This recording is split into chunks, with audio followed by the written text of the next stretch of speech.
Hello दोस्तों, welcome back to my another blog. तो आज है हमारे बाइसेप सीरीज़ का पहला वीडियो जिसमें मैं कर रहा हूँ मौसम भैया के साथ वर्कआउट, और हम आपको बताएंगे अपने बाइसेप को ग्रो करने के लिए कौन कौन सी मोस्ट इफेक्टिव एक्सरसाइज है फॉर बिगिनर्स। तो हमें खासकर बिगिनर्स के लिए ही थोड़ा ऐसी एक्सरसाइजेज बतानी है जिससे उनके बाइसेप अच्छे से ग्रो हो जाए। आपको पता ही है, नए नए बंदे बाइसेप पे ही ज़्यादा फोकस करते हैं। भाई आर्म्स जो है वो बॉडी की ब्यूटी है जो दिखता है, तो आर्म्स ग्रो करना तो बहुत ज़रूरी है। तो हम दोनों एक्सरसाइज बाइसेप ट्राइसेप दोनों मारेंगे या कोई सिंगल? यार दोनों आर्म्स का क्या है, देखो आर्म्स को ज़्यादा ट्रेन नहीं करना होता, 3 से 4 एक्सरसाइज इनफ है। अब खाली 3 से 4 एक्सरसाइज अगर हम बाइसेप्स की करेंगे तो हमें इतना अच्छा लगेगा नहीं, तो हम दोनों को कंबाइन करके 3 या 4 एक्सरसाइज करके अपना अच्छा इसको हिट कर सकते हैं। तो बिगिनर्स को भी अपनी स्टार्टिंग से ही ऐसे मारने चाहिए दोनों एक साथ या अलग अलग इंडिविजुअल? यार देखो वही वाली बात है, बिगिनर के लिए मैं तो कहूँगा 3 एक्सरसाइज इनफ है, बट अगर सिर्फ वो 4 भी करते हैं तो कोई प्रॉब्लम नहीं है। बट 4 एक्सरसाइज आई थिंक आधे घंटे में फिनिश हो जाएगी। तो बिगिनर को होता है कि हमें 1 घंटा मिनिमम करना है, वो और ज़्यादा करने की भी सोचते हैं, तो उनको दोनों को अगर वो कंबाइन करेंगे तो उनकी 6 से 8 एक्सरसाइज हो जाएगी, तो बेस्ट है मेरे हिसाब से। तो दोनों एक साथ बिगिनर्स को भी बाइसेप और ट्राइसेप दोनों एक साथ लगा लेना चाहिए, फ़ायदा रहेगा। तो हम गाइस पी लेते हैं अपना प्री वर्कआउट। 2 रुपये वाली कॉफ़ी 2 रुपये वाली कॉफ़ी, चॉकलेट भी है मेरे पास। कॉफ़ी कहाँ गई मेरी यार, कहीं ख़त्म तो नहीं हो गई? आखिरी पीस बचा हुआ है।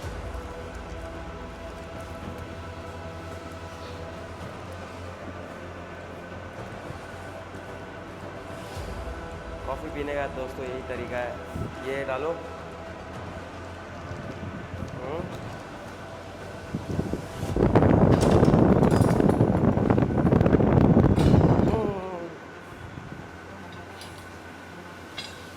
All set. तो भैया हमें बाइसेप में कुछ खास वार्म अप स्ट्रेचिंग्स हैं जो बाइसेप में और ट्राइसेप में करनी चाहिए? यार देखो मेन तो शोल्डर को अपना वार्म करना बहुत ज़रूरी है, क्योंकि मैक्सिमम लोड शोल्डर पे ही आता है। चाहे आप चेस्ट करो चाहे आप शोल्डर करो, आप बाइसेप में बारबल कर्ल करो या डंबल कर्ल करो, आपके फ्रंट एंड पे मतलब शोल्डर पे लोड आना ही आना है। तो मेन शोल्डर को फोकस मतलब वार्म अप शोल्डर का बहुत ज़रूरी है। उसके बाद जिस मसल को आप टारगेट कर रहे हो उसके 1 से 2 सेट लाइट वेट के लेना बहुत ज़रूरी है, ताकि हमारी बॉडी और हैवी लोड के लिए अपने आप को प्रिपेयर करें। ओके। कई बिगिनर्स मैंने देखे हैं भैया, आते ही आते हैवी मार देते हैं, वो बहुत गलत है। देखो हमारे मसल्स तो क्या है, वो है होते हैं स्ट्रॉन्ग, मसल तो लोड ले लेते हैं, बट हमारे जॉइंट इतने स्ट्रॉन्ग नहीं होते।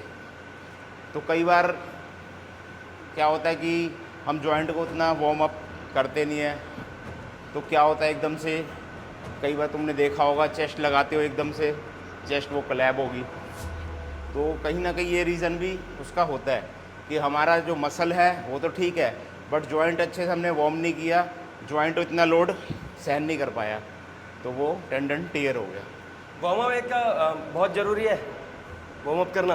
वार्म अप बहुत ज़रूरी है। अगर आपके पास बिल्कुल समय नहीं है, किसी दिन जल्दी जल्दी आए, आपके पास सिर्फ आधा घंटा है, तो उस टाइम हम स्किप कर सकते हैं क्या वार्म अप? यार देखो वार्म अप कोई बहुत लंबा चौड़ा नहीं होता, 5 मिनट वार्म अप इनफ होता है। मैंने जैसे बताया आपको, आप शोल्डर को अपने वार्म करो और अपना जिस एक्सरसाइज को आपने परफॉर्म करना उसके 1 से 2 सेट लाइट वेट के ले लो, उसके बाद अपना एक्सरसाइज को अपना परफॉर्म करो। ओके। तो भैया पहले हम क्या ले रहे हैं, बाइसेप या ट्राइसेप? भाई पहले बाइसेप्स करेंगे, तो बाइसेप्स में अपना बारबल कर्ल से स्टार्ट करेंगे, क्योंकि बारबल कर्ल जो है वो बेस है बाइसेप्स का। भाई फर्स्ट वार्म अप सेट।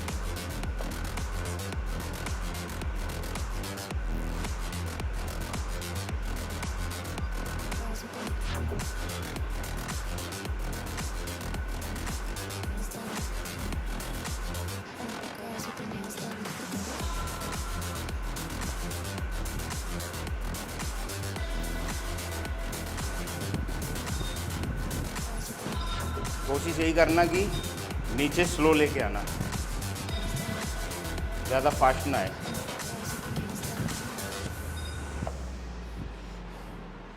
भाई ये मेन सेट है, फर्स्ट सेट। मनीष क्या किया तूने, 2.5 की लगाई नहीं इधर, 12.5। क्या आपने 2.5 की लगाई है 2.5 की प्लेट तो तूने लगाई नहीं। आपने लगाई है? उधर मैंने लगाई है मुझे तो लगा वो आपने फेंक दी तो मुझे लगा नहीं लगाई आपने। भैया रेपिटेशंस का क्या करना है? मतलब कई बच्चे सोचते हैं 15, फिर 12, फिर 10, फिर 8।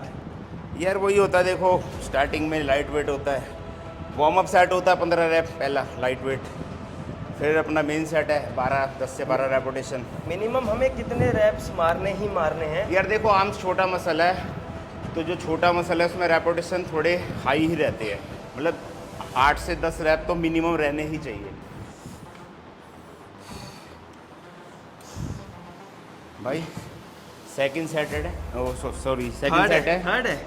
फर्स्ट वार्म अप था ना यार, नहीं, जो हमने 5 से लिया था वो वार्म अप था, फिर हमने पहला जो मेन सेट है 12.5। वो 12.5 से लिया हमने, अभी हमने सेकंड 17.5 किया। ठीक है, सेकंड सेट। भाई गुरु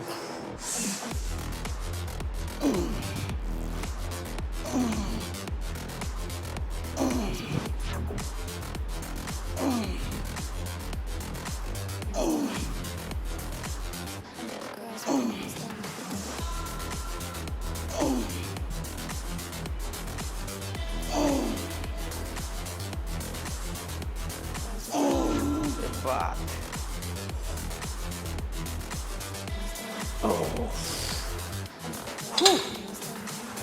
10 रैप। तो दोस्तों मैं बहुत दिनों से बाइसेप ट्रेन उतना हैवी नहीं कर रहा था, मैं तो हल्का हल्का मार रहा था।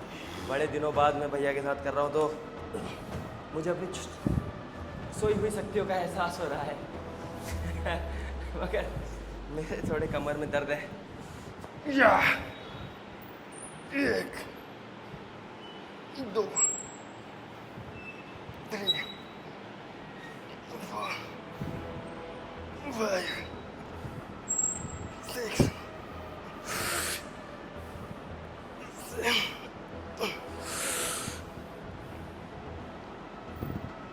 7 8। बहुत अच्छे भाई डोले जल गए। और कितना बढ़ाओगे आप? 5? हाँ यार 5 बढ़ाते, फाइनल सेट है। अगर रेपुटेशन कम आए तो हम वेट कम कर देंगे, ड्रॉप कर देंगे, तो 10 की लगा लेते बड़ी और एक 2.5 की हो जाएगी। ठीक। भाई देखो फाइनल सेट है, वेट थोड़ा हैवी है तो सपोर्ट ज़रूरी है, बेल्ट बहुत ज़रूरी है। कई लोगों की भैया मेंटालिटी है कि बेल्ट पहनेंगे तो चीटिंग हो रही है, चीटिंग। बेल्ट यार देखो सेफ्टी है हमारी, जिससे हमारी स्पाइन पे थोड़ा लोड कम आता है।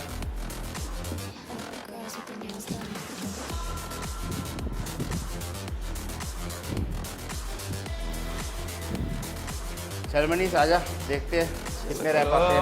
8 तो आएंगे आपके। तू सपोर्ट मत दियो, ठीक है, मैं ट्राई करता हूँ ओके। मैक्सिमम रैप जितने पॉसिबल है।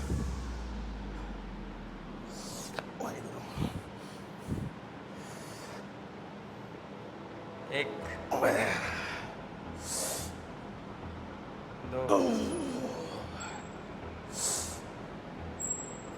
3 बहुत बढ़िया, बहुत बढ़िया। 4। One more. चलो चलो।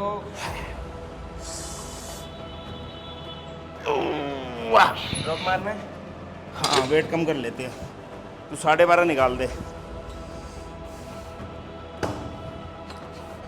क्लिप लगा दियो, हो ले लूँ अपने।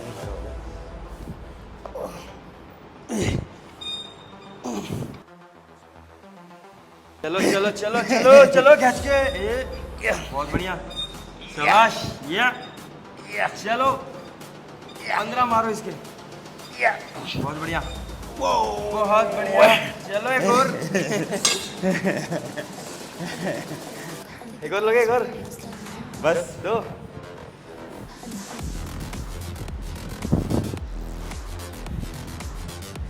तो भैया ये ड्रॉप सेट है क्या, ये भी बता दो नए बिगिनर्स बच्चों को।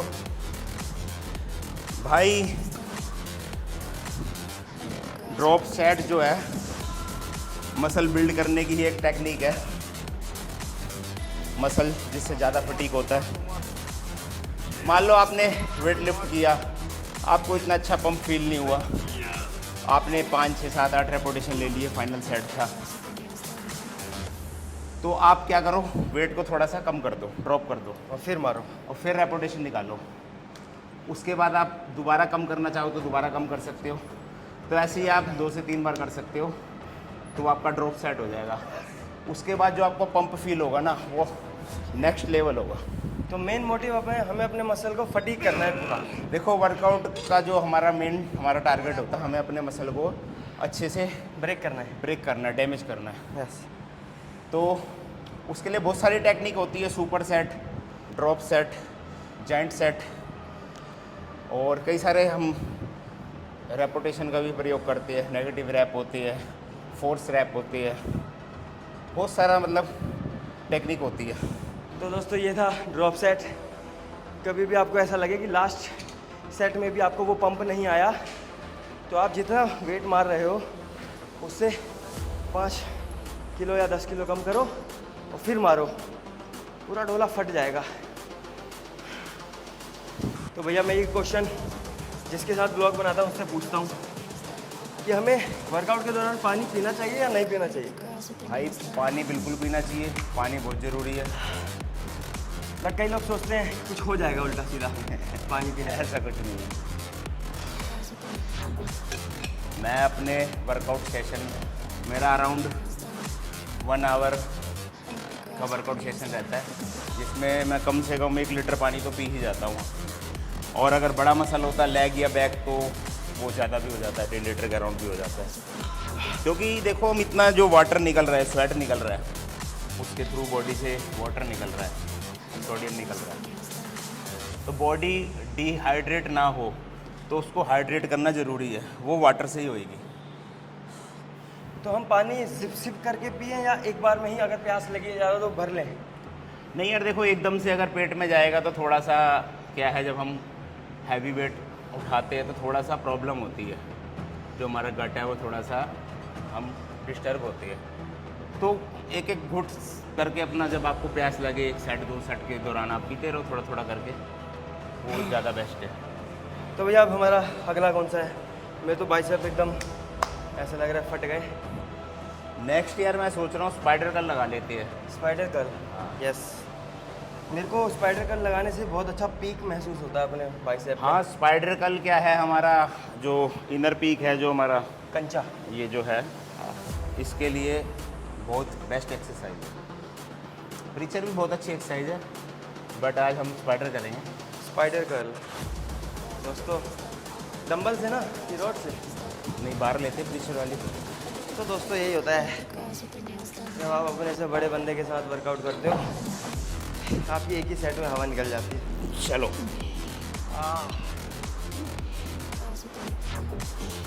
भाई पीक पे फोकस करिए, थोड़ा आगे आगे डोले पे जो स्क्वीज हो रहे हैं भैया के मसल।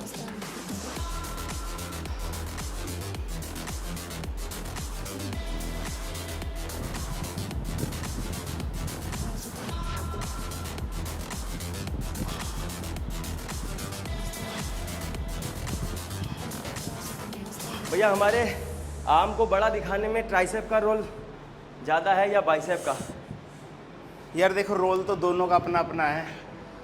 अगर आपका ओनली बाइसेप और ट्राइसेप नहीं है तो भी जो आपका आर्म्स है वो उतना अट्रैक्टिव नहीं लगेगा, और ऐसे ही अगर आपका ट्राइसेप्स और बाइसेप्स नहीं है तो भी आपका आर्म्स इतना अट्रैक्टिव नहीं लगेगा। तो दोनों का अपना अपना रोल है। बट क्या है कि जो बाइसेप्स है वो 40% है, जो ट्राइसेप है वो 60% है। तो ट्राइसेप्स का मसल जो है वो बाइसेप्स के मसल से बड़ा है। ओके। बिगिनर बच्चा ये डिसाइड कैसे करे कि पहले ट्राइसेप लूँ या बाइसेप लूँ? यार देखो, स्टार्ट हम कहीं से भी कर सकते हैं। ये कोई ज़रूरी नहीं है कि हमें पहले बाइसेप्स ही करनी है उसके बाद ही ट्राइसेप्स करनी है, और कुछ ऐसा भी नहीं है, कोई सीक्वेंस भी नहीं है कि हाँ भाई पहले हमें बारबल कर्ल ही लेनी है उसके बाद हमें स्पाइडर लेनी है या प्रीचर लेनी है। तो ये अपनी चॉइस है। और वर्कआउट को शौक देने के लिए एक्सरसाइज, अपना मसल को शौक देने के लिए हमें एक्सरसाइज को चेंज करना बहुत ज़रूरी है। हाँ, लेट्स सपोज कि मेरा ट्राइसेप वीक है, बाइसेप ठीक ठाक है, उस केस में मैं पहले ट्राइसेप ट्रेन करूँ या बाइसेप? अगर ट्राइसेप वीक है मेरा तो हाँ, अगर देखो आपका मसल, अगर आपको लगता है मेरा ट्राइसेप वीक है, तो वीक मसल को आपको थोड़ा पहले पकड़ना चाहिए, क्योंकि जो भी आप मसल को पहले टारगेट करोगे उसको आप ज़्यादा बेटर परफॉर्म कर पाओगे। हाँ भैया, हर सेट के बाद पोजिंग करनी ज़रूरी है? यार देखो, ज़रूरी तो नहीं है, बट अगर आप मसल को फ्लेक्स करते हो, ब्लड सर्कुलेशन बढ़ जाएगा उस पार्ट हाँ, में, उससे मसल की इम्प्रूवमेंट थोड़ी सी और बेटर होगी। क्योंकि भाई हमारा ब्लड ही है जो हमारे हर मसल पे हम न्यूट्रिएंट्स प्रोवाइड करता है। तो जितना अच्छा ब्लड फ्लो रहेगा बॉडी का, उतना अच्छा मसल गेन होगा। हाँ भैया, इसीलिए कहते हैं यार, एक्सरसाइज आप कोई भी मसल को टारगेट करो, उस मसल में पंप आना बहुत ज़रूरी है। और पंप जब भी आएगा जब मसल तक ब्लड पहुंचेगा। ब्लड और वाटर, इन दोनों का ही कॉम्बिनेशन है पंप। ओके, तो हमारी 2 एक्सरसाइज हो गई बाइसेप की। तीसरी बताओ।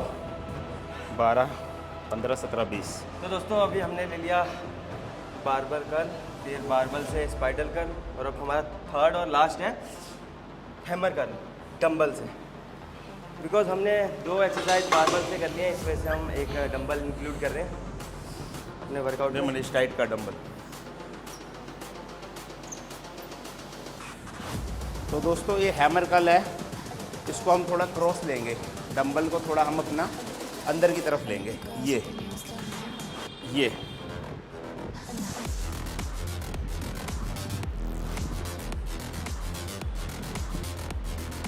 इसका बेनिफिट क्या है? जो हैमर कर्ल एक्सरसाइज है हमारी, वो हमारी आउटर पीक की है। ये है हमारा आउटर। तो जब हम हाथ को थोड़ा अंदर को लेके जाते हैं तो हमारा आउटर पे लोड अच्छा आता है।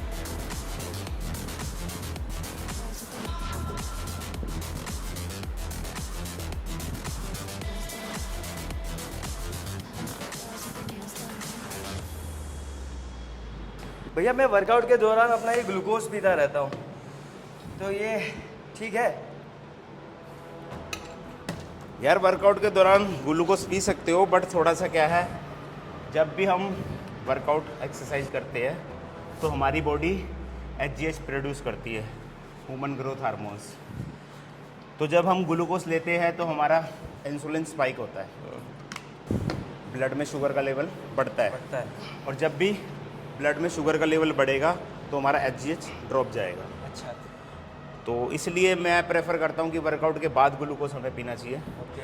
वर्कआउट के दौरान सिंपल वाटर मेरे हिसाब से बेस्ट। बट जो वर्कआउट के बाद अगर हम ग्लूकोज लेते हैं, उसके हमें बहुत बेनिफिट मिलते हैं। क्या बेनिफिट मिलते हैं भैया? भाई देखो, जब भी हम वर्कआउट करते हैं हमारी एनर्जी लेवल डाउन होती है। वो क्यों होती है? क्योंकि हमारा जो ग्लाइकोजन है वो डिप्लीट होता है। जो मसल में हमारे ग्लाइकोजन होता है वो डिप्लीट होता है। उसके डिप्लीट होने से क्या होता है, हमारी एनर्जी जो है वो सारी चली जाती है। तो वर्कआउट के बाद हमें एनर्जी चाहिए। अब अगर हम कोई सॉलिड मील लेते हैं, जैसे कि राइस है या बनाना है या रोटी है, कुछ भी, तो उसको डाइजेस्ट होने में टाइम लगेगा। वो डाइजेस्ट होएगा, फिर वो ग्लूकोज में कन्वर्ट होएगा, फिर वो हमारे मसल तक पहुंचेगा ग्लाइकोजन की फॉर्म में। तो बहुत लंबा प्रोसेस हो जाता है। तो अगर वर्कआउट के तुरंत बाद हम ग्लूकोज पीते हैं तो बॉडी को उसको डाइजेस्ट नहीं करना पड़ता, वो डायरेक्ट हमारे ब्लड में ट्रांसफ़र हो जाता है। और हम तो ये था हमारा लास्ट सेट बाइसेप का। अब हम शिफ्ट कर रहे हैं ट्राइसेप पे। ये लास्ट सेट नहीं है, अभी 25 भी लेना है। अरे माय गॉड, अभी तो 25 का भी लेंगे भैया। भैया, अगर आपका मन करता है, जैसे आपने सपोज 4 सेट ले लिए और आपको वो फील नहीं आया, तो हमें और सेट्स बढ़ाने चाहिए। लेट सपोज हमने 20 का, आपने 20 का भी डंबल ले लिया, बट आपके 4 सेट्स हो चुके हैं उसमें, और आपका मन है कि यार अभी कुछ कसर बाकी है, अभी मेरे अंदर और जान है, तो आपको बढ़ना चाहिए या ड्रॉप सेट ही ले लेना चाहिए? नहीं, कोई इशू नहीं है यार। अगर आपका दिल है और हैवी जाने का, आप ले सकते हो। अगर आपकी बॉडी अलाउ करती है तो आप डेफिनेटली उसको परफॉर्म करो। ये सेट देखो यार, ये कोई एक रूल नहीं है कि आपको 3 ही सेट लेने हैं या 4 ही सेट लेने हैं। कई बार क्या है, हमें लगता है 3 सेट हाँ भाई बहुत है, इनफ है, क्योंकि लास्ट सेट जो हमने तीसरा लिया है उसमें हमारे रेपुटेशन ज़्यादा आएंगे। कई बार क्या लगता है 4 सेट भी होने के बाद चौथे सेट में भी हमें लगता है कि यार अभी मैं थोड़ा और हैवी पुश कर सकता हूँ, तो हम एक सेट और ले सकते हैं, कोई इशू नहीं है। लेना चाहिए या अपना मन मार देना चाहिए? नहीं भाई, लेना चाहिए। अगर मैं सिंपल शब्दों में पूछूं कि मसल गेन करने में हैवी वेट का रोल ज़्यादा होता है या रेपिटेशंस का रोल ज़्यादा होता है? यार देखो, वैसे तो दोनों चीज़ का अपना रोल है, बट अगर आप गेनिंग फेज में हो तो आप हैवी लिफ्टिंग करो हाई इंटेंसिटी के साथ, वो आपकी मसल की ग्रोथ को थोड़ा ज़्यादा अच्छे से करेगा। ओके, आओ भाई आओ। 25 का डंबल, कोई 25 के 4 पर टेढ़े मेढ़े मार देते हैं। ये है और एक ऊपर है।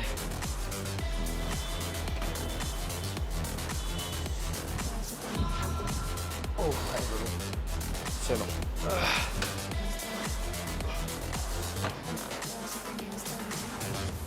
एक, दो, दो, तीन, तीन, चार, चार, पाँच, पाँच, चलो चलो, छः, छः, बहुत बढ़िया।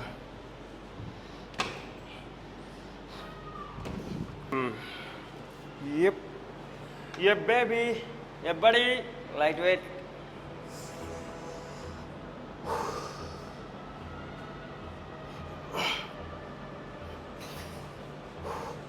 आई नीड सपोर्ट भैया। चलो चल चल चल, बहुत अच्छे, बढ़िया।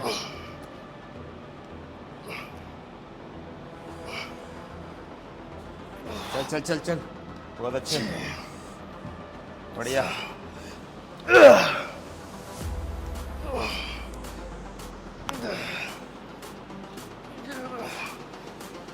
बस या।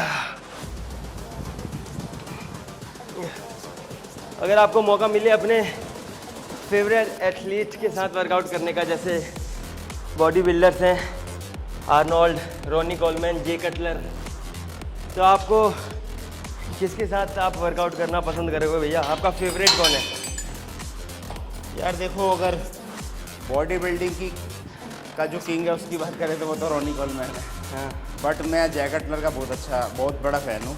मुझे तो ट्राइसेप में हम tricep push down warm up set लेते हैं 1 से 2। ओके। उसके बाद फिर अपना स्टार्ट करते हैं मेन सेट।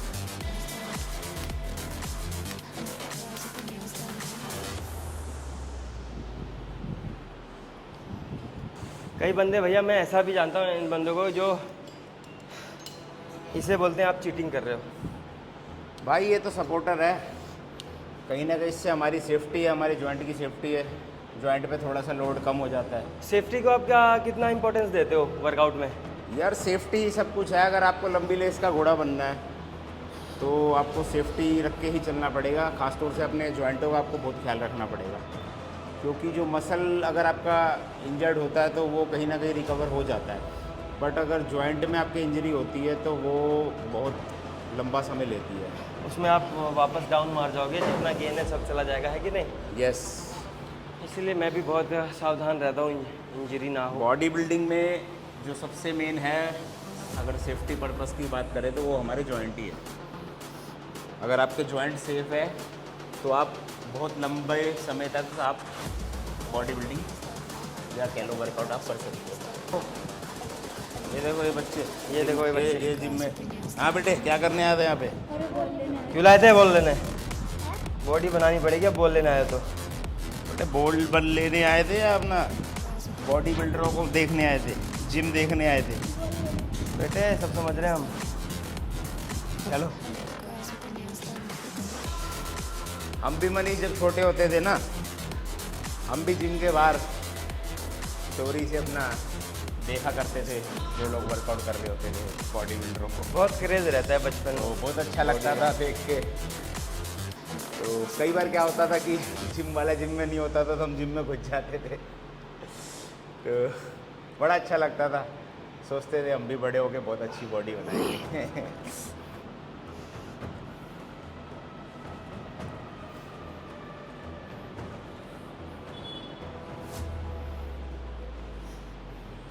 भैया मेरे को तो वर्कआउट से बहुत फ़ायदे हुए हैं।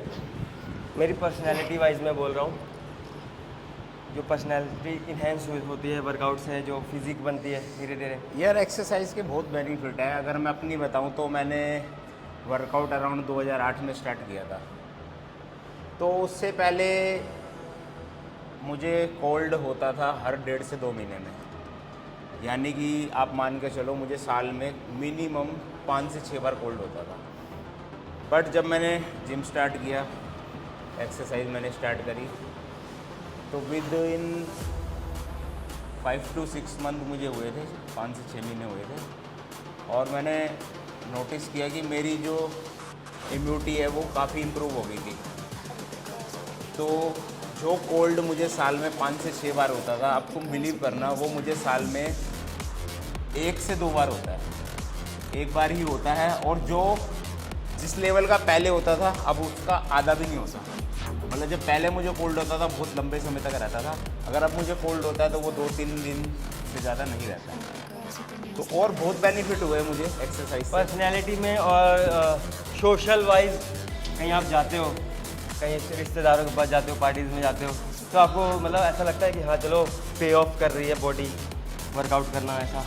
यार देखो, किसी की तो मैं कहता नहीं। अगर मैं अपने रिश्तेदारों की बात करूं तो मेरे रिश्तेदारों में तो मैं और मेरी वाइफ हम दोनों ही एक्सरसाइज करते हैं और दोनों ही फिट है। तो जहाँ भी हम जाते हैं सब बड़ी तारीफ़ करते हैं, देखते हैं, नोटिस करते हैं, अप्रिशिएट करते हैं। और मुझे भी कोई इतना फिट नज़र आता नहीं जितना हम लोग हैं, क्योंकि रीज़न सिंपल है, हम लोग मेहनत करते हैं, अपनी बॉडी को टाइम देते हैं, वर्कआउट करते हैं। तो कहीं ना कहीं फिर हम लोग चीट भी कम से कम करते हैं, हम डाइट भी अच्छा लेते हैं, हम गलत बहुत कम खाते हैं। तो भैया कई मैंने बिगिनर बच्चे देखे हैं, ये एक ही चीज़ के इंतज़ार में रहते हैं कि कोई पार्टनर मिलेगा तो जिम जाऊंगा, कोई पार्टनर मिलेगा तो स्टार्ट करूंगा। यह इस चक्कर स्टार्टिंग में वो कभी में करते नहीं है स्टार्ट। जब हम बिगिनर थे हमें भी ऐसा ही होता था। पहले हम सोचते थे मंडे से जाएंगे मंडे आता था तो फिर हम कहते थे चलो यार 1 तारीख से ज्वाइन करेंगे, फिर कोई त्यौहार आ गया, होली के बाद ज्वाइन करते हैं ऐसे करते करते हमने बहुत समय निकाल दिया। तो फिर एक दिन पता नहीं क्या अचानक मेरे मन में आई, मैं कहा यार अब किसी के चक्कर में नहीं पड़ना, मेरे को जिम ज्वाइन करनी है तो करनी है। तो जहाँ तक मुझे याद है जब मैंने जिम ज्वाइन करी थी वो शायद बुधवार का दिन था, ना वो कोई मंडे था ना कोई वो 1 तारीख थी। और मैंने जाते ही फीस दे दी क्योंकि मुझे था कि मुझे करनी है। तो बहुत अच्छा लगा फर्स्ट डे। वो माइंडसेट, वो नया बिगिनर लड़का कैसे बनाया, वो माइंडसेट जो आपने उस दिन बनाया खुद अकेले जाने का? देखो यार, ये तो सही बताऊं तो ये भी एक शौक़ होता है, बॉडी अपने आप को फिट करने का, बॉडी को बिल्ड करने का, ये एक शौक़ होता है। अगर किसी के अंदर ये शौक़ है ही नहीं तो थोड़ा सा इम्पॉसिबल सा है। अब कई हमारे पास क्लाइंट आते हैं, डॉक्टर रिकमेंड करते हैं थायराइड है एक्सरसाइज करो, और फैटी लीवर है एक्सरसाइज करो, लेडीज़ है PCOD है एक्सरसाइज करो। बट मैंने देखा वो क्लाइंट ज़्यादा टिकते नहीं है, 1 मंथ मैक्सिमम 2 मंथ वो गिव अप कर देते हैं। तो ये शौक़ होता है, हर चीज़ का एक शौक़ होता है।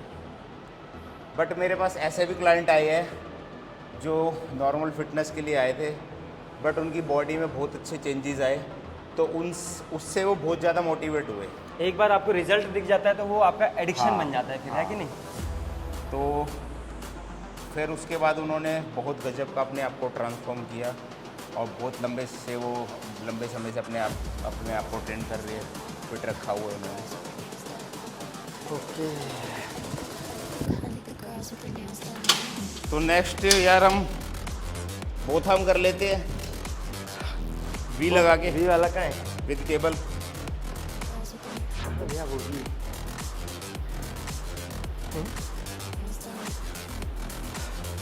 हमें वी बार लेना था ट्राइसेप के लिए, वो मिल नहीं रहा।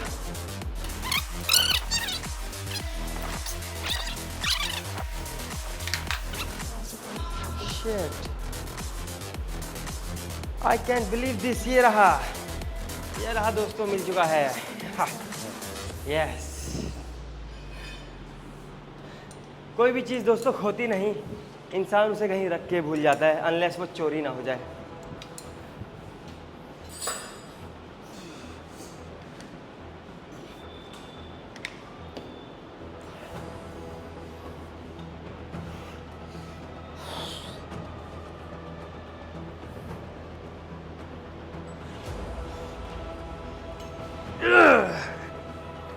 मेरी पावर ख़त्म हो चुकी है दोस्तों। हाँ बोलो।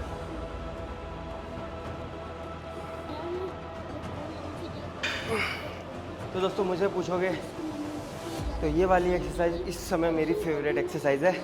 आपकी एक्सरसाइज ना फेवरेट चेंज होती रहेगी। कभी आपको मज़ा आने लग जाएगा बाइसेप करने में, बाइसेप डंबल, कभी बारबल, कभी ट्राइसेप में मज़ा आएगा, और एक टाइम ऐसा भी आएगा अगर आप थाई स्क्वाट्स को हेट करते हो तो एक टाइम जरूर ऐसा आएगा जिस दिन आपको स्क्वाट्स करने में भी मज़ा आने लग जाएगा और वो आपकी फेवरेट एक्सरसाइज हो जाएगी। तो प्लीज़ हैंग इन देयर और आप करते रहो वर्कआउट। नीचे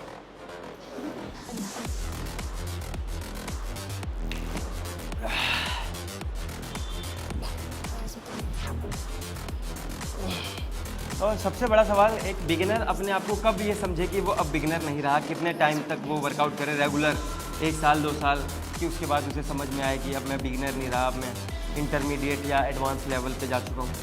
यार देखो, ये भी बहुत जेनेटिक पे बहुत डिपेंड करता है। बॉडी बिल्डिंग क्या है, ये जेनेटिक की गेम है। कई लोगों को क्या है भैया 2-3 साल हो जाते हैं उसके बाद भी वो बिगनर रहते हैं, क्योंकि कहीं ना कहीं उनका फोकस इतना होता नहीं है। और कईयों का क्या फोकस बहुत अच्छा होता है, उनके जेनेटिक भी अच्छी होती है, बॉडी बहुत अच्छे से ग्रो करती है उनकी, तो वो 1 साल बाद भी आपको ऐसा लगेगा कि अब ये एडवांस हो गया है। उसको खुद को लगता है कि मैं एडवांस हो गया, और वो कहीं ना कहीं एडवांस हो भी जाता है। वो बहुत अच्छा हैवी लिफ्ट करने लग जाता है, और उसकी जो एक्सरसाइज की जो ड्रॉप करवा दी फॉर्म है मैंने वो भी काफ़ी बेटर हो Drop? जाती है। हाँ 2 प्लेट कम करियो। 1 ईयर मैक्सिमम 2 ईयर। चलो। और बहुत से ऐसे भी है 3 साल 4 साल भी हो जाते हैं, बट वो उतना अच्छा नहीं कर पाते। तो भाई ये सब डिपेंड करता है आपकी जेनेटिक्स पे और आप कितना फोकस्ड हो अपने वर्कआउट को लेके। जितना फोकस्ड रहोगे उतना अच्छा रिजल्ट मिलेगा देखो, आपको। हार्ड वर्क सबसे ऊपर है। जेनेटिक तो बॉडी बिल्डिंग में मैटर करते ही करते हैं, बट आपके जेनेटिक अच्छे हैं और आप पूरा एफर्ट नहीं लगा रहे तो आप फेल हो। तो मैं तो हार्ड वर्क को फर्स्ट कहूँगा। तो कंसिस्टेंस रहो, अपना मोटिवेट करो अपने आप को, अपना बॉडी बिल्डिंग की एक्सरसाइज की वीडियो वगैरह देख के जैसे भी आप मोटिवेट होते हो, और अपने आप को फिट करो। कट लगा, ख़त्म कर देंगे अब तो। क्या मैं बड़ा बहुत थक गया भाई मैं। 1 घंटा तो हो गया हमें। भैया लिफ्ट दे दो यहाँ से प्लीज। मेरी नींद पूरी नहीं हुई है।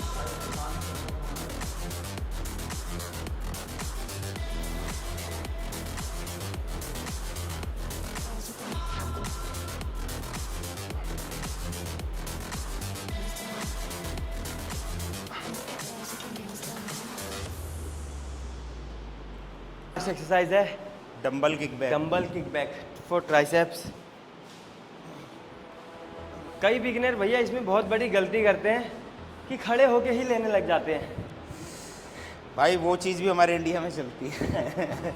लड़के अपनी एक्सरसाइज बना लेते हैं। किक बैक की जो रियल फॉर्म है वो ये है, ये। एल्बो ऊपर। हाँ, एल्बो ऊपर रहेंगे और डंबल को थोड़ा ऊपर की तरफ ही हम हल्का सा लेके जाएंगे, ये।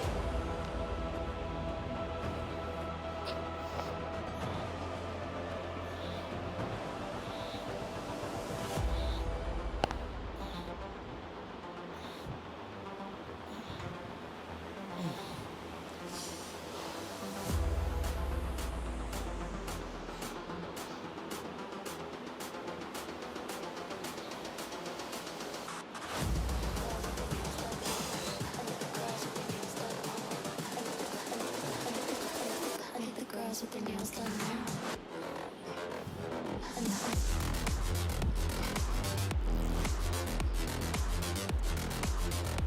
Girls with their भैया मैंने कई लोगों को देखा है जो लंगोट पहनते हैं और कहते हैं कि लंगोट पहनना बहुत ज़रूरी है, वरना कुछ टेस्टिकल्स में प्रॉब्लम हो जाएगा, पानी भर जाएगा, और बोलते हैं कि बैठ के पानी पीना चाहिए, ऐसा कुछ।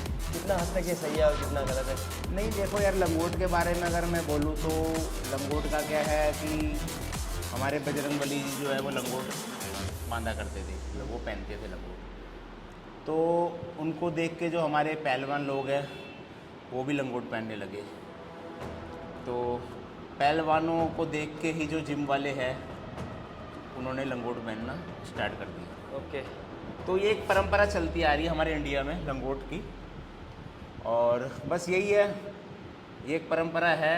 लंगोट का कोई मैं स्पेसिफिक बेनिफिट नहीं कहूँगा और कोई साइड इफ़ेक्ट भी नहीं कहूँगा, बट ऐसा कोई कंपलसरी नहीं है कि आपका लंगोट बांधना ही बांधना है, ये अपनी चॉइस है। आपने अपने कैरियर में कभी पहना है लंगोट?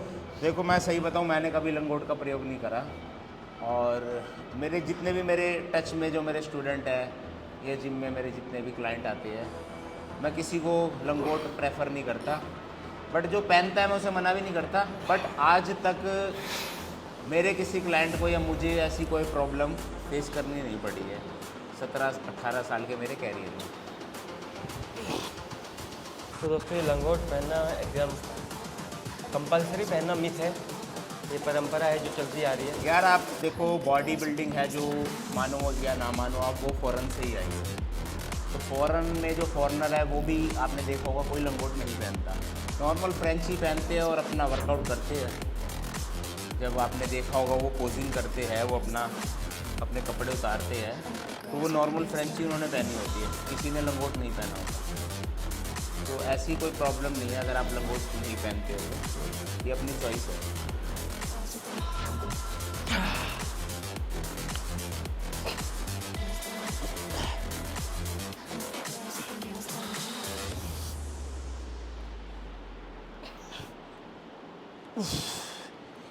लास्ट में ना हल्की सी पोजिंग कर लेंगे साइडों में।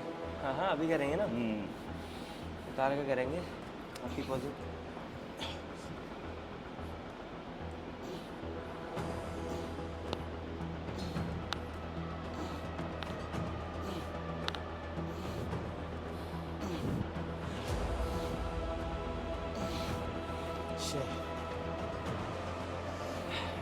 मैं भी ले लूँ फटाफट,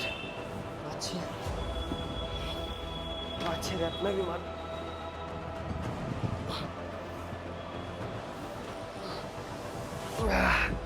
भाई मेरे अब दम नहीं बचा है।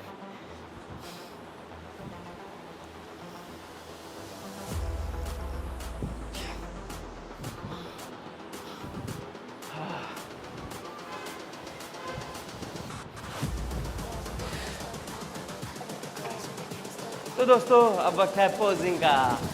चले बनी, चलो पहले फ्रंट डबल बाइसेप। चलो चलो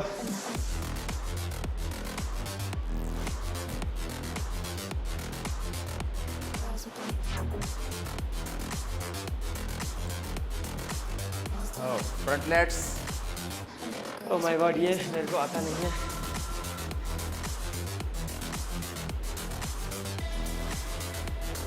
relax. Side triceps. Side tricep.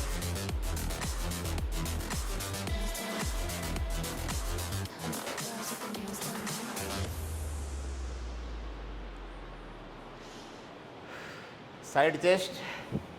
Side chest.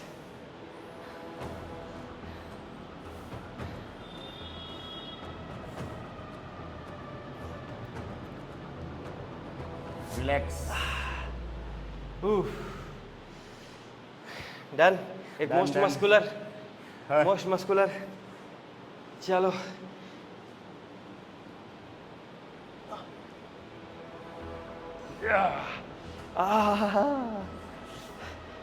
तो दोस्तों ये था मेरा आज का व्लॉग, जिसमें हमने आपको शो किया अपने बाइसेप और ट्राइसेप को कैसे अच्छे से आप इम्प्रोवाइज कर सको, इम्प्रूव कर सको। और एक क्वेश्चन और मैं भैया से पूछना चाहूँगा, भैया आप अपने ऑल टाइम फेवरेट या ऑल टाइम इम्पोर्टेंट कुछ ऐसे वर्कआउट, ऐसे एक्सरसाइज जो बाइसेप और ट्राइसेप के लिए बच्चे को वो कभी भी मिस नहीं करनी? यार देखो, वैसे तो एक्सरसाइज सारी बेस्ट है, बट वही है, कुछ एक अपनी चॉइसेस होती है। एक बिगिनर को लेके मैं पूछ रहा हूँ, एक पुराने चावल हो जाते तो आप कई हद तक आप खुद ब खुद ही अपनी एक्सरसाइज को डेवलप करने लग जाते हैं। आप देखो, अपना अगर मसल पकड़ बिगिनर लेते के लिए मैं बोलूँगा तो ये ट्राइसेप पुश डाउन, ये बेस है ये, और बहुत अच्छी इफेक्टिव बेस्ट एक्सरसाइज है ट्राइसेप पुश डाउन। और स्कल क्रश बहुत अच्छी एक्सरसाइज है ट्राइसेप्स का साइज मास बिल्ड करने के लिए। हैं। और एक बोथ आर्म बहुत इफेक्टिव है, वो था हम डंबल। बोथ आर्म डंबल या केबल से भी कर सकते हो आप। और एक मैं किक बैक प्रेफर करूँगा, kick back, dumbbell kick back बहुत इफेक्टिव है। ये एक्सरसाइजेज से अपने वर्कआउट में हमेशा रखनी चाहिए। हाँ, और ये- बाइसेप के लिए क्या? ट्राइसेप्स की बहुत अच्छी एक्सरसाइज है ये। और बाइसेप्स में देखो, बारबल कर्ल बेस है हमारे बाइसेप्स को इंक्रीज़ करने के लिए, बाइसेप में मास इंक्रीज़ करने के लिए बारबल कर्ल बहुत बेस्ट एक्सरसाइज है। और एक हम प्रीचर कर्ल ले सकते हैं जो हमारा इनर पीक है इसके लिए। और अगर आउटर पीक की बात करें तो हैमर कर्ल या कंसंट्रेशन कर्ल, दोनों में से कोई एक बेस्ट है। तो बारबल कर्ल या डंबल कर्ल आप कोई एक भी चूज़ कर सकते हो। अगर आप बिगिनर हो तो कोई एक आप लो, और अगर आप थोड़ा सा एडवांस हो तो आप दोनों कर सकते हो। और तो दोस्तों, ये था आज का ज्ञान। तो अपना ब्लॉग यहीं पे ख़त्म करते हैं। तब तक के लिए राम राम भाई सारिया ने। और make sure to follow us on Instagram. अभी हम दोनों की आईडी आपको शो हो रही होगी स्क्रीन पे। और hit the like button and do subscribe to my channel. Okay, tata. ये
I think the girls with their nails done now.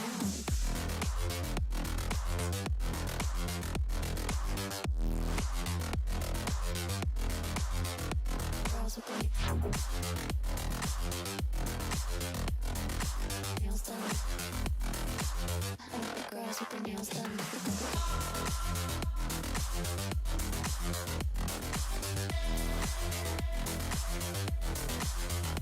Girls with their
girls with their nails done